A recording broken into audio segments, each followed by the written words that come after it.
നമ്മുടെ വീണ്ടെടുപ്പുകാരനും രക്ഷിതാവുമായ യേശു കർത്താവിൻ്റെ ധന്യമുള്ള നാമത്തിൽ എല്ലാവർക്കും പ്രഭാത വന്ദനം.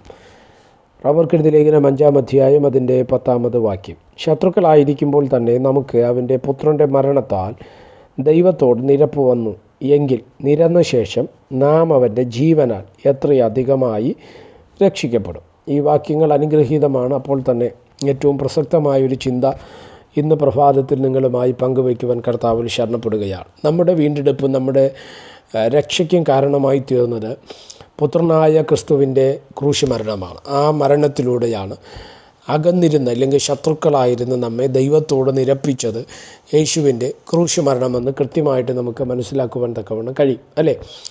ലോകത്തോടുള്ള ദൈവത്തിൻ്റെ സ്നേഹം പ്രകടമാക്കിയത് തൻ്റെ ഏകജാതനായ പുത്രനെ ലോകത്തിനു വേണ്ടി നൽകിയതാണ് പിതാവിൻ്റെ ഏറ്റവും വലിയ, പിതാവ് പുത്രനെ ഏൽപ്പിച്ച ഏറ്റവും വലിയ ദൗത്യമെന്ന് പറയുന്നത്. അതിലൂടെ സംഭവിച്ചത് മനുഷ്യകുലത്തിന് ഒരിക്കലും അടുക്കാൻ കഴിയാതിരുന്ന ദൈവ സാന്നിധ്യത്തിലേക്ക് അല്ലെങ്കിൽ ദൈവത്തിലേക്ക് മനുഷ്യനെ നിരപ്പിച്ച് അനുരഞ്ജനം ചെയ്ത, റീകൺസിൽ ചെയ്ത ഒരു ഏറ്റവും വലിയ പ്രവൃത്തിയാണ് ക്രൂശ് മരണത്തിലൂടെ നടന്നത്. അപ്പോൾ യേശുവിൻ്റെ ക്രൂശ് മരണത്തിലൂടെ നടന്നത് നിരപ്പിൻ്റെ ശുശ്രൂഷയാണെങ്കിൽ, അല്ലെങ്കിൽ നിരപ്പ് ദൈവത്തോടുള്ള നിരപ്പാണെങ്കിൽ, നിരന്ന ശേഷം അല്ലെങ്കിൽ ആ ഒരു കർത്താവിനോട് ചേർന്ന് വന്നതിന് ശേഷം, യോജിച്ചതിന് ശേഷം, അനുരഞ്ജനം ചെയ്തതിന് ശേഷം അവൻ്റെ ജീവനിൽ നടക്കുന്ന നമുക്ക് എത്രമാത്രം രക്ഷയുണ്ട് എന്നുള്ളതാണ് ഈ വാക്യത്തിൽ നമുക്ക് മനസ്സിലാക്കുവാൻ തക്കവണ്ണം കഴിയുന്നത്. അപ്പോൾ യേശുവിലൂടെ നമുക്ക്, യേശു കർത്താവിൻ്റെ ക്രൂശ് മരണത്തിലൂടെ നമുക്ക് നിരപ്പ് ലഭ്യമായി എന്നുള്ള സത്യമാണ്.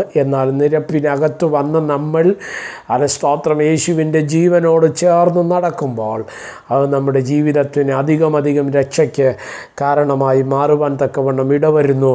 അതാണ് യേശുവിൻ്റെ ക്രൂശ് മരണത്തിലൂടെ നമുക്ക് ലഭ്യമായതിൻ്റെ കാര്യം. അതുകൊണ്ട് ഈ ലോകത്തോട് അനുരഞ്ജനം നടത്തി പോകുവാനല്ല, പകരം ദൈവത്തോട് നിരപ്പ് പ്രാപിച്ചുകൊണ്ട്, ദൈവത്തോട് നിരന്നുകൊണ്ട്, ദൈവത്തോട് യോജിച്ചുകൊണ്ട് മുന്നോട്ട് പോകുവാൻ നമ്മൾ തയ്യാറായാൽ അത് നമ്മുടെ ജീവിതത്തിനകത്ത് അധികം അനുഗ്രഹത്തിനും രക്ഷയ്ക്കും വിടുതലിനും സൗഖ്യത്തിനും നന്മകൾക്കും അത് കാരണമായി മാറുവാൻ തക്കവണ്ണം ഇടവരും.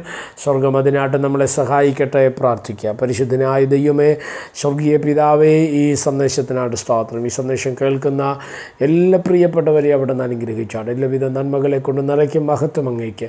യേശു കർത്താവിൻ്റെ നാമത്തിൽ പ്രാർത്ഥനകളെ കേൾക്കണം. സ്വർഗീയ നല്ല പിതാവേ, ആമേൻ. എല്ലാവരെയും ദൈവം അനുഗ്രഹിക്കട്ടെ. God bless you.